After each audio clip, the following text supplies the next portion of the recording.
യോജിക്കാം എന്ന് നോക്കിയാണ്. നമ്മുടെ അള്ളാഹു ഒന്നാണ്, നമ്മുടെ കഅബാലയം ഖിബില ഒന്നാണ്, നമ്മുടെ ഖുർആൻ ഒന്നാണ്, നമ്മുടെ പ്രവാചകൻ ഒന്നാണ്. യോജിപ്പിന്റെ ഇത്രയും പ്രധാനപ്പെട്ട ഘടകങ്ങൾ ഉണ്ടായിട്ട് ഇതൊന്നും കാണാതെ പോവുകയും വിയോജിപ്പിന്റെ വിത്തുകൾ ഇതിനെ ചിക്കിച്ചകഞ്ഞ് നടക്കുകയും ചെയ്യുന്നത് പണ്ഡിത ദൗത്യമല്ല, അത് പൈശാചിക പ്രവണതയാണ്. പണ്ഡിത ദൗത്യം എന്താ?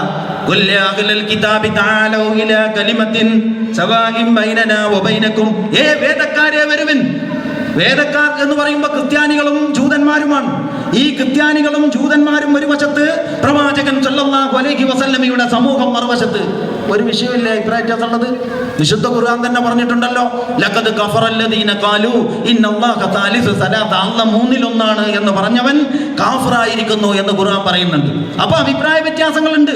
ആ അഭിപ്രായ വ്യത്യാസങ്ങളെ ഖുർആൻ തന്നെ നിർണയിക്കുകയും ചെയ്തിട്ടുണ്ട്. എന്നിട്ട് സംവാദത്തിന് വിളിച്ചിരിക്കല്ല. പിന്നെയോ, വേദക്കാരെ വരുവിൻ, പ്രവാചകരെ താങ്കൾ പ്രഖ്യാപിക്കുക. എന്ത് പ്രഖ്യാപിക്കുക? വേദക്കാരെ വരുവിൻ, ഇലാ കലിമത്തിൻ സവാഇൻ ബൈനനാ വബൈനകും, നമുക്കിടയിൽ യോജിപ്പുള്ള ചില വചനങ്ങളുണ്ട്, അതിലേക്ക് വരുവിൻ.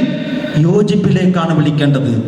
വിയോജിപ്പുകൾ ഉയർത്തിക്കാണിക്കാനല്ല, യോജിപ്പുകളെ ഉയർത്തിക്കാണിക്കുവാനും അതിലേക്ക് വിളിക്കുവാനുമാണ് പ്രവാചകൻ പഠിപ്പിച്ചത്. ആ സംസ്കാരമാണ് ജമാഅത്തെ ഇസ്ലാമി അതിന്റെ സംഘടനാ സംസ്കാരമായി പഠിപ്പിച്ചത്. അതാണ് കേരളത്തിലെ മുസ്ലിം ഉമ്മത്തിനോട് അത് പറഞ്ഞുകൊണ്ടിരുന്നിട്ടുള്ളത്. അതിനെ പരിഹസിക്കലും ആക്ഷേപിക്കലും അതിനെ കോമഡി ആർട്ടിസ്റ്റുകളുടെ ശൈലിയിൽ കളിയാക്കലുമായിരുന്നു നമ്മുടെ ഈ അടിസ്ഥാനവും ശാഖയും കൂട്ടിക്കുഴച്ച് ഒരേ നിലപാടിൽ ഒരേ അച്ചിൽ വാർത്തെടുക്കണം എന്ന് വിചാരിച്ച ഇസ്ലാഹി സുഹൃത്തുക്കളുടെ പണി വിള്ളലുകളും എന്നാണ് എൻ്റെ അഭിപ്രായം. അതിന് ജമാഅത്തെ ഇസ്ലാമിയുടെ പെരടിയിലേക്ക് വെച്ച് കെട്ടാൻ നോക്കിയിട്ടൊരു കാര്യമില്ല. ജമാഅത്തെ ഇസ്ലാമി ഒരു സംഘടനയെയും പിളർത്താൻ ശ്രമിക്കുന്ന പ്രസ്ഥാനമല്ല എന്നല്ല ഞാൻ വളരെ ആത്മാർത്ഥമായിട്ട് അള്ളാഹുവിനെ സാക്ഷി നിർത്തി പറയുന്നു. കേരളത്തിലെ ഇസ്ലാഹി പ്രസ്ഥാനത്തിന്റെ ഉള്ളിലുള്ള ആഭ്യന്തര ശൈഥില്യങ്ങളിൽ വളരെ ആത്മാർത്ഥമായ ഖേദമുള്ള ഒരു പ്രസ്ഥാനമാണ് ജമാഅത്തെ ഇസ്ലാമി. അതിന്റെ കൂടിയാലോചന സമിതികളിലും ഉന്നത വേദികളിലും ഒക്കെ പങ്കെടുക്കാൻ അവസരം കിട്ടുന്ന വ്യക്തി എന്ന നിലയ്ക്ക് എനിക്ക് പറയാൻ പറ്റും, ജമാഅത്ത് നേതാക്കന്മാർ എത്രമാത്രം അസ്വസ്ഥതകളോടുകൂടിയാണ് ഈ വിഴുപ്പലക്കലുകളെ കണ്ടുകൊണ്ടിരിക്കുന്നത് എന്ന്. കാരണം ഇത് പുറകോട്ട് വലിക്കലാണ്, സമൂഹത്തെ പുറകോട്ട് വലിക്കലാണ്.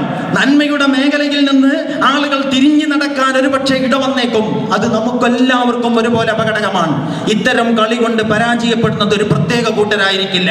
നന്മകളുടെ സങ്കേതങ്ങൾക്ക് ക്ഷീണമുണ്ടാക്കുന്ന പണിയിൽ ഒരു കൂട്ടരും ഏർപ്പെടരുത് എന്നാണ് ജമാഅത്തെ ഇസ്ലാമി ആഗ്രഹിക്കുന്നത്. ഐക്യത്തെ പറ്റി പറയുമ്പോൾ ഒരു കാര്യവും കൂടി ഞാൻ നിങ്ങളുടെ ശ്രദ്ധയിൽപ്പെടുത്താൻ ഉദ്ദേശിക്കുകയാണ്. അതെന്താന്ന് ചോദിച്ചാൽ അതൊരു വീക്ഷണപരമായ ഒരു സമീപനം ക്ഷയിപ്പിക്കുകയും ഭിന്നത വർദ്ധിക്കുകയും ചെയ്യും എന്നതാണ് അനുഭവം. ഇത് ജമാഅത്തെ ഇസ്ലാമിയുടെ ഒരു പൊതുവായ സമീപനമാണ്. നന്മ കാണണം, സമൂഹത്തിന്റെ തിന്മ കാണരുത്. സച്ചിദാനന്ദന്റെ ഒരു കവിത കുറച്ച് മുമ്പ് മാധ്യമം ആഴ്ചപ്പതിപ്പിൽ വന്നിരുന്നു. ഞാൻ പല വേദികളിലും അതിനെപ്പറ്റി പറഞ്ഞിട്ടുണ്ട്. അത് വിസ്തരിക്കലല്ല അപ്പൻ്റെ ഉദ്ദേശം. അതിൽ അദ്ദേഹം പറയുന്നുണ്ട്, മനുഷ്യരുടെ ചില ആളുകളുണ്ട്, അവർക്ക് ഒരിക്കലും നന്മ കാണാൻ കഴിയില്ല. അവര് പൂവിതളു കാണാതെ അതിനകത്തെ പുഴുവിനെ കാണുന്നു. അങ്ങനെ നല്ല മനോഹരമായ പന്നീർപ്പൂവാണ്, കാണുമ്പോൾ തന്നെ മനസ്സിനൊരു സന്തോഷമാണ്. അപ്പോഴാണ് മൂപ്പരിങ്ങനെ ഇതിലുണ്ട് കേട്ടോ പുഴു. അപ്പൊ മൂപ്പരിങ്ങനെ പോയിട്ട് അതിൽ തലയിട്ട് നോക്കിയിട്ട് അതിലും പുഴു ഉണ്ട് എന്നുള്ളതാണ് മൂപ്പര പ്രശ്നം. ആ പൂവിതള് കാണാതെ അതിനകത്തെ പുഴുവിനെ കാണുന്നു.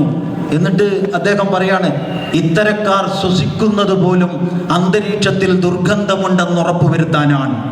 അങ്ങനത്തെ ഒരു മനസ്സ്, ഈ മനസ്സുമായിട്ട് മനുഷ്യൻ മുന്നോട്ട് പോകരുത്. ഇത് മതപണ്ഡിതന്മാർക്ക് എന്തായാലും ചേർന്നതല്ല.